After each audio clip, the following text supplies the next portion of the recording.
तुम्ही रामरक्षा आंदोलन करता आणि तुम्हाला मुख्यमंत्री फडणवीसांचा उद्धव ठाकरे यांच्या जिव्हारी लागणारा वार. मुख्यमंत्री देवेंद्र फडणवीस यांनी आज राहुल गांधी यांनी पेपर फुटीवरून केलेल्या टीकेला उत्तर दिलं. त्याचवेळी ते शेतकरी कर्जमाफी योजनेचा कसा फायदा होणार आहे हे सुद्धा त्यांनी विस्ताराने सांगितलं.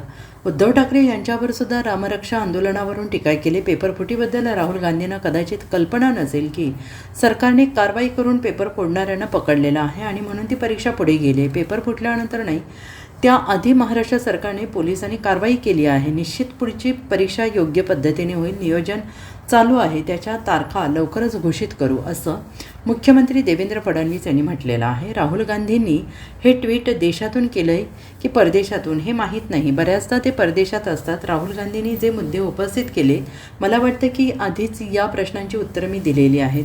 पकडले गेलेले गुन्हेगार आंतरराज्यीय गुन्हेगार निघाले आहेत. त्यांनी इतर राज्यातही अशा प्रकारचे गुन्हे केलेले आहेत. तर राज्यातील पेपरफुटी वाचवण्याचं काम आपल्या सरकारने केलं आहे. राहुल गांधी यांनी आपल्या पक्षाकडे सरकारकडे बघावं, नंतर बोलावं, असं देवेंद्र फडणवीस यांनी सुनावलं आहे. मी विधानसभेत घोषणा केली, आजपर्यंत सगळ्या कर्जमाफी योजनांमध्ये लगतच्या कर्जमाफी योजनेतले जे पात्र उमेदवार असतात त्यांना अपात्र करण्यात आलं. त्यावेळी आम्ही त्यांना 50,000पर्यंत पात्र करण्याचा निर्णय घेतला. रणधीर सावरकर यांच्या नेतृत्वात सत्ताधारी पक्षाचे आमदार भेटले. त्यांना 2 लाखांपर्यंत कर्जमाफी द्यावी म्हणून पहिल्यांदा राज्याच्या इतिहासात कर्जमाफी त्यांचा समावेश करण्यात आला. दुसरीची अट होती 2026-27चे पैसे भरले तर प्रोत्साहनपर पैसे मिळतील. ती 2026-27ची अट काढून टाकलेली आहे, असं देवेंद्र फडणवीस यांनी म्हटलंय. रामरक्षा आंदोलनावरून त्यांनी उद्धव ठाकरे यांचा सुद्धा समाचार घेतला. माझी एवढीच अपेक्षा आहे की त्यांनी किमान 2 पानं रामरक्षेची वाचावीत. रामाच्या नावाने आंदोलन करणं योग्य नाही. मागच्या वेळी ते रामरक्षा वाचू शकले नव्हते. त्यांची तयारी असेल तर मी सुद्धा त्यांच्यासोबत रामरक्षा म्हणायला तयार आहे. मला पूर्ण रामरक्षा येते, समजा येत नसती तर किमान वाचता तरी आली पाहिजे. तुम्ही रामरक्षा आंदोलन करता, रामरक्षा वाचता येत नाही, कुठलं आंदोलन आहे तुमचं, अशा शब्दात त्यांनी टीका केली. उद्धव ठाकरे हे हताश आणि फ्रस्ट्रेट व्यक्ती आहेत, अशी टीका फडणवीसांनी केलेली आहे. राहुल गांधींना कदाचित या गोष्टीची कल्पना नसेल की प्रोएक्टिव्हली सरकारने कारवाई करून पेपर फोडणाऱ्यांना पकडलं आणि म्हणून ती परीक्षा पुढे नेली.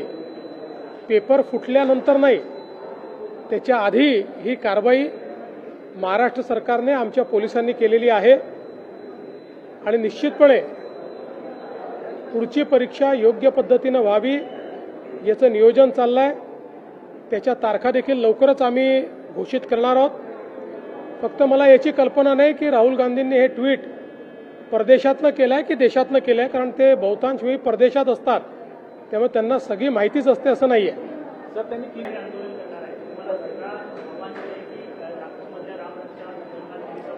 माझी एवढीच अपेक्षा आहे की त्यांनी किमान 2 पानं तरी रामरक्षेचे वाचावे. राजकीय आंदोलन रामाच्या नावाखाली करणं योग्य नाही आहे. मागच्या वेळेस ते रामरक्षा वाचू शकले नाहीत. मी देखील त्यांची तयारी असेल तर त्यांच्यासोबत रामरक्षा म्हणायला तयार आहे. मला पूर्ण रामरक्षा येते. समजा नसती आली तरी किमान वाचता तर यायला पाहिजे. तुम्ही रामरक्षा आंदोलन करता आणि रामरक्षाच वाचता येत नाही, हे कुठलं आंदोलन आहे तुमचं? Bureau report, SBN Marathi, Mumbai.